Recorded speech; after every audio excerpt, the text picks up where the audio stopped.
On the morning of September 11th, 2001, 19 al-Qaeda terrorists hijacked 4 commercial airplanes. 2 left from Boston, 1 left from just outside D.C., and the 4th left from Newark, New Jersey. The hijackers flew 2 of the planes into the Twin Towers of the World Trade Center, 1 plane into the Pentagon, and the other, following a counterattack by passengers and crew members, crashed into a field in Pennsylvania. Nearly 3,000 people were killed that day, and that's still the largest death toll from a foreign attack on American soil. Hundreds of first responders who ran to save people from the building and pull survivors from the rubble died, and many of the first responders who survived are battling illnesses like lung disease and different cancers that they seem to be getting at a much higher rate than the general population. Welcome to Tiny Matters. I'm Sam Jones, and I'm joined by my co-host, Deboki Chakravarti. This is the second episode of our 2 episodes on air pollution. The first one was episode 10, where we talked about what air pollution is, the different chemicals and particles in the air that we should care about not breathing in. We also covered the things that cause air pollution and why it sticks around in some places more than others, and what that air quality score on your phone actually means. And we kicked things off with the deadly London smog of 1952 and the major changes to environmental policy that came from it. So I guess this is all to say that if you haven't listened to episode 10 yet, we'd suggest you do before you listen to this episode. Today on the show, we're mainly talking about the health impacts of air pollution from the September 11th attacks, and less about the pollution itself.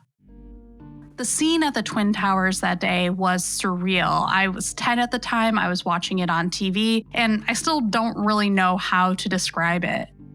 Even if you weren't in New York City or the US, or even born at the time, you've likely seen the pictures of people caked in a thick dust, the airborne remnants of the destruction. Exposure to that extreme amount of dust was almost instantaneous and had a major impact on the health of first responders. Back then, of course, but now, years later, they're being diagnosed with diseases like cancer more often and at a younger age than people who weren't exposed to the dust. And there are many scientists out there who have dedicated their careers to understanding why. Today, we'll hear from 2 of them, who are both located in New York City. The first is medical oncologist William O. On 9/11, 2001, of course, everyone remembers exactly what they were doing at that moment. I was working in Boston at a cancer center called the Dana-Farber. William is now a professor of medicine at Mount Sinai and the chief medical officer for Sema4, a company that uses artificial intelligence to create more personalized healthcare.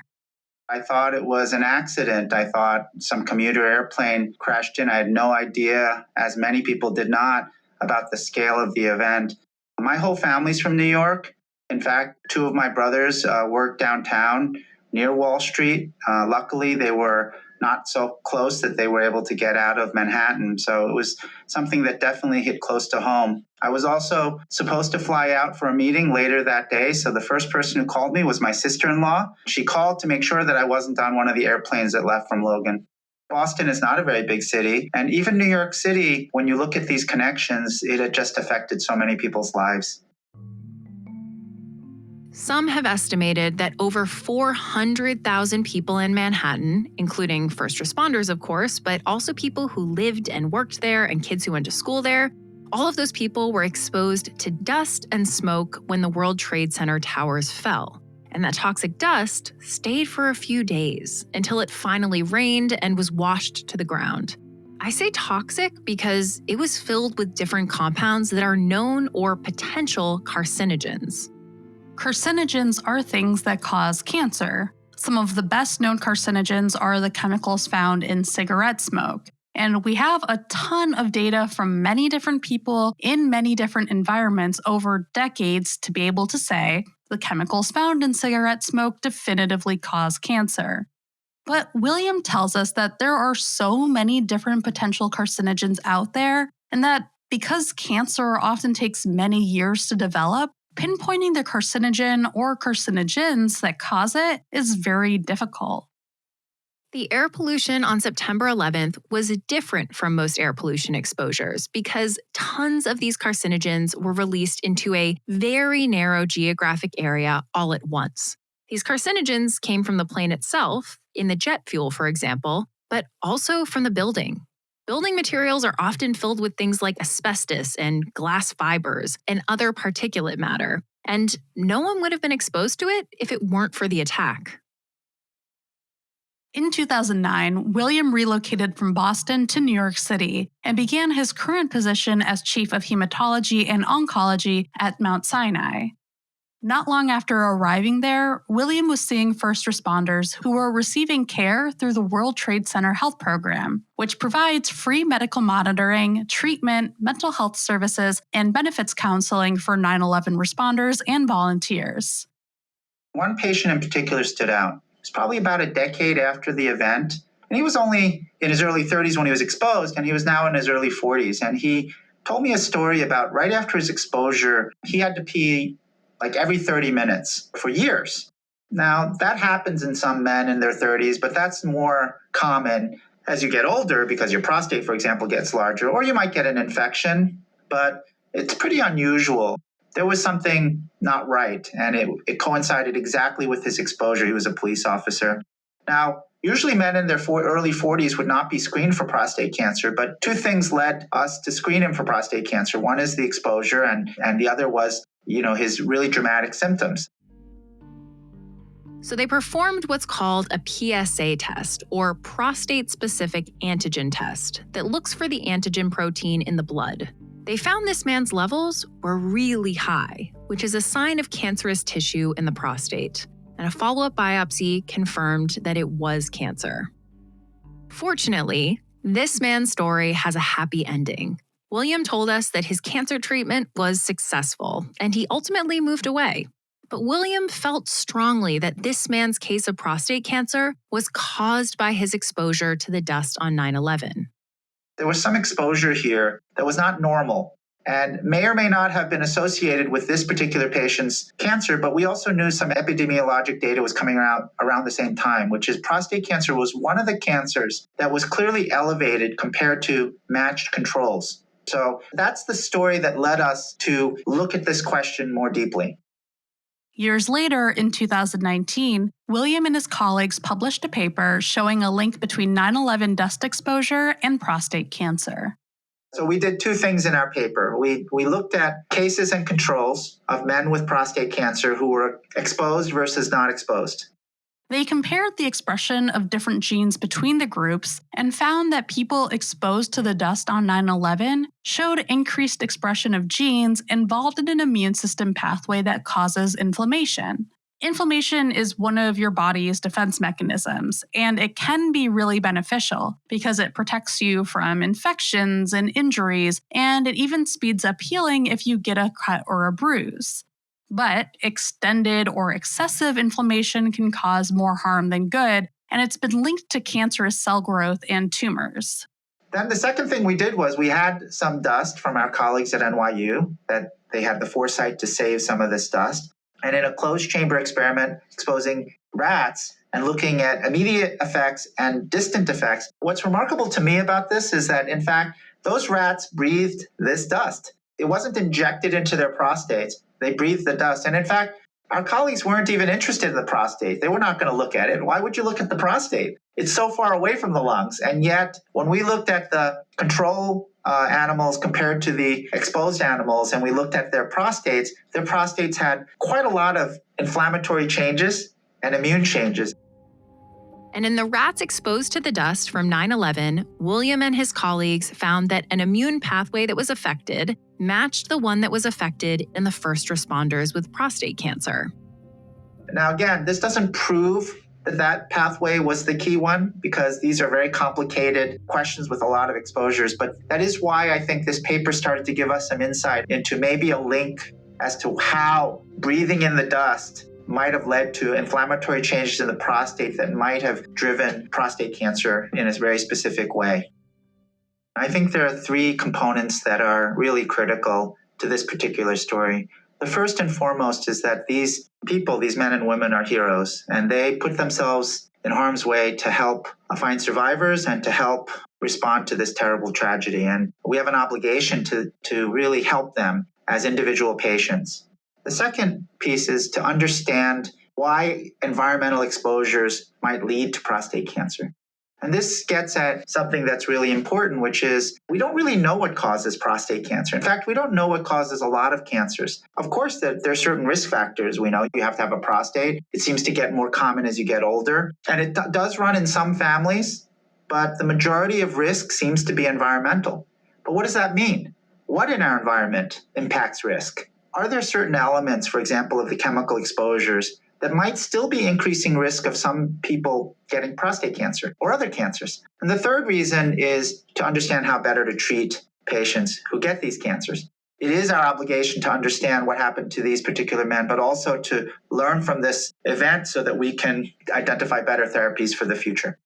William says he's optimistic that they will continue to learn more that will help these patients.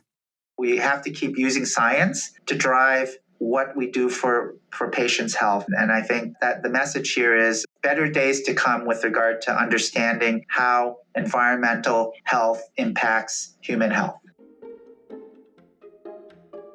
Now let's travel down Manhattan, about 4 miles south of Mount Sinai, to New York University School of Medicine, where Anna Nolan is a professor of environmental medicine. I do recall walking to work that morning. It was a beautiful day.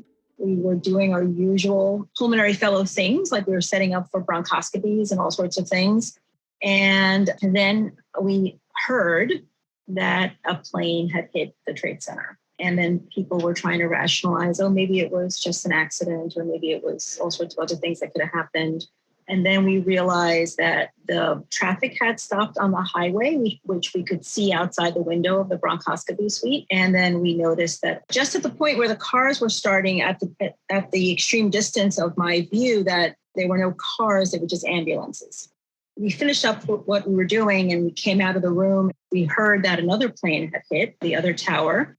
From there, it was just the day kind of progressed and we're waiting for patients and to see what was going to happen. And it just got worse and worse. You might remember that William mentioned 9/11 first responders don't seem to be getting lung cancer any more frequently than the general population, which is surprising and still not fully understood. But just because they don't seem to be more likely to get lung cancer doesn't mean their lung health wasn't impacted.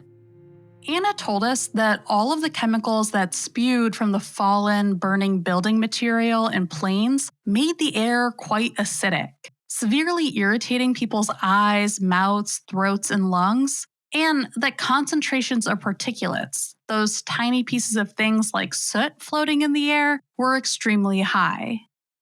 It's more typical of what would be found in a very brisk wildfire where you're close to the smoke and other particulates. So it was of that concentration for many, many hours, less like what you would be exposed to in your typical urban environment.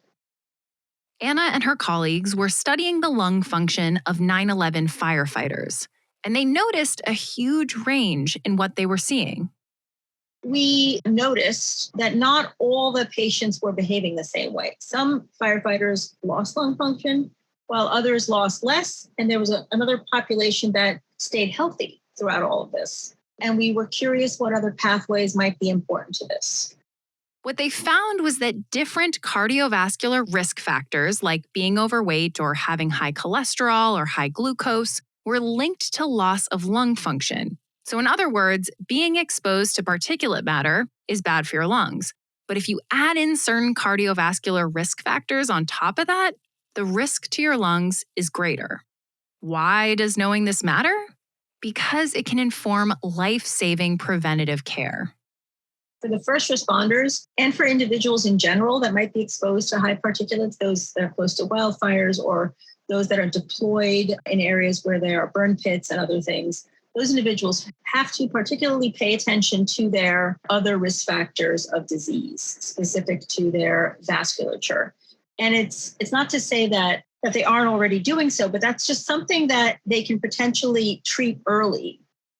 Let's say you're a firefighter in California, a place where there are already a lot of wildfires, and with climate change, there's probably only going to be more. The risk to your lungs is already pretty high because of all that particulate matter you're exposed to. And if you have, say, high cholesterol, your risk is even higher. You may not be able to limit your exposure to particulate matter, but you can do things to lower your cholesterol. Anna and her colleagues have now completed a clinical trial with 9/11 firefighters who were put on a specialized diet that was lower in calories, but rich in what are considered healthy fats, like olive oil and the ones in avocados and fish. The researchers found that these firefighters lost weight and that certain aspects of their lung function improved. I think that, that research really nicely ties in with what William said about how there are better days ahead when it comes to our understanding of how environmental health impacts human health. We have people like William and Anna who are studying the long-term impact of this brief, extreme exposure. But then we also have experts like the ones we spoke with for episode 10 who are studying the impact of ongoing exposures. And the goal for every expert we spoke with is to learn things that can then influence policy or medicine or both and improve human health. That's some good stuff. It is some good stuff.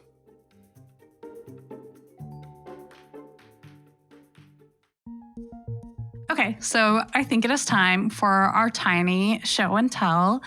Sam, do you want to go first? Sure. So I think that my tiny show and tell today is pretty relevant for today's episode, particularly what we learned from William. So scientists have recently unfrozen cells from rat testicles that have been frozen for over 23 years. And they found that when they implanted those cells in mice, they actually started producing sperm.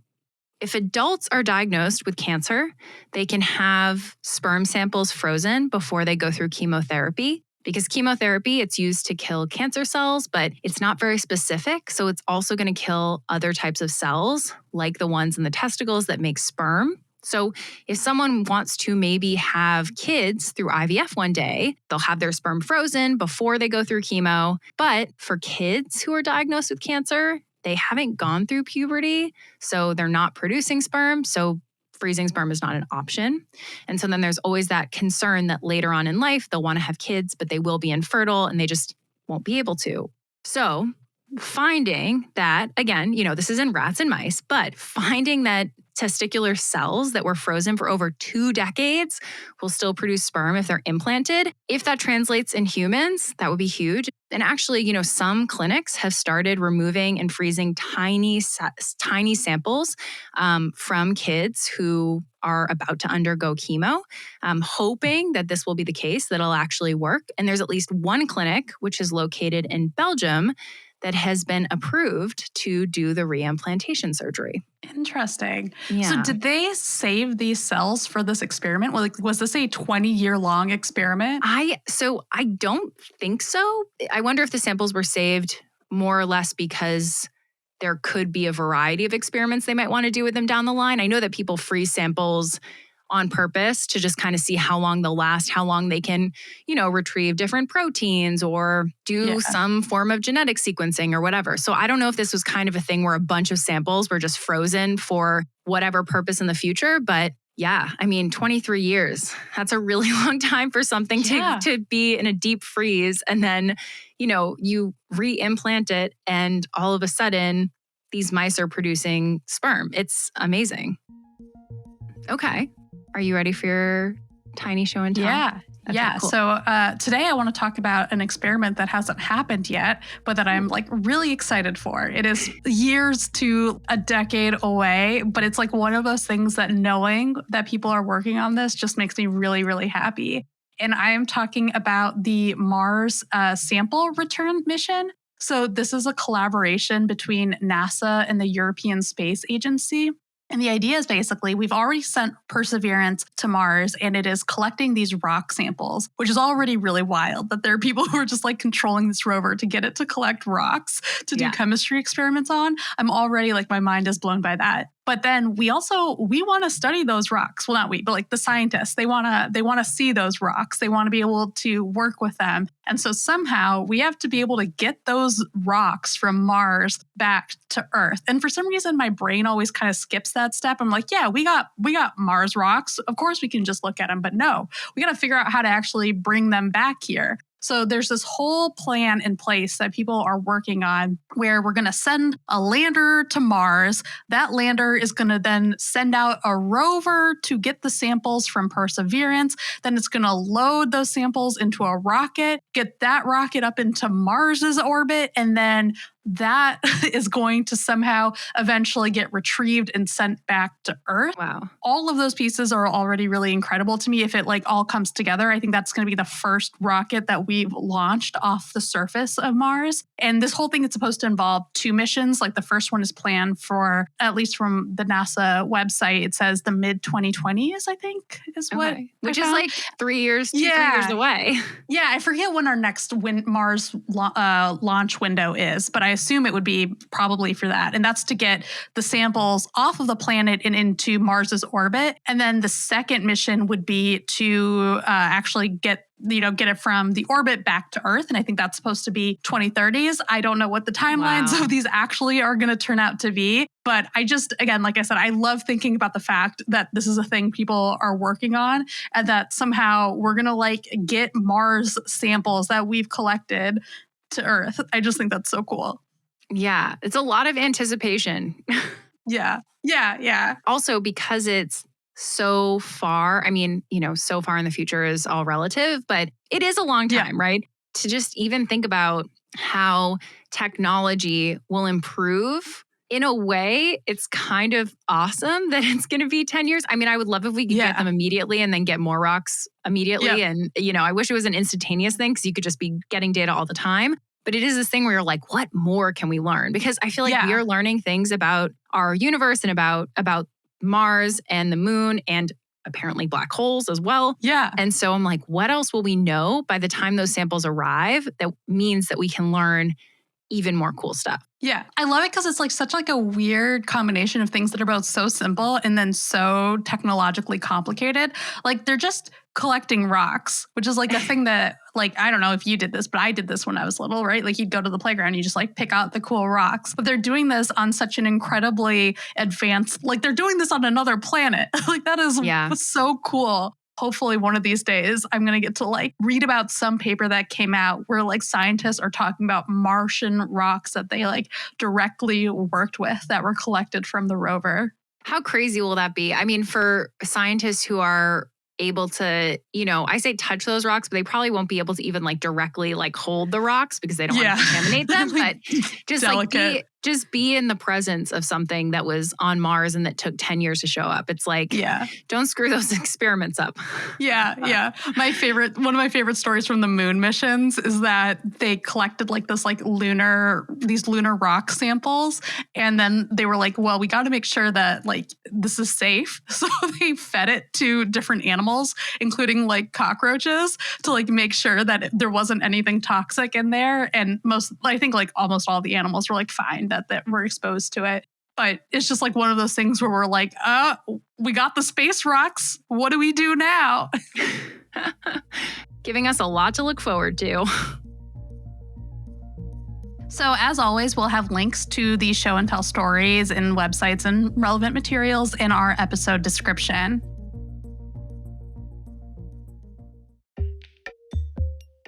Thanks for tuning in to this week's episode of Tiny Matters, a production of the American Chemical Society. I'm your exec producer and host, and I'm joined by my co-host, Deboki Chakravarty. This week's script was written by Sam, edited by me, and fact-checked by Michelle Boucher. The Tiny Matters theme and episode sound design are by Michael Simonelli, and our artwork was created by Derek Bressler. A big thank you to William O. and Anna Nolan for chatting with us this episode. As always, if there are some tiny things that you think matter and that you'd love for us to explore in an episode, shoot us an email at tinymatters@acs.org. You can find me on Twitter at okidoki_boki. And you can find me on Twitter at SamJScience. We'll see you next time.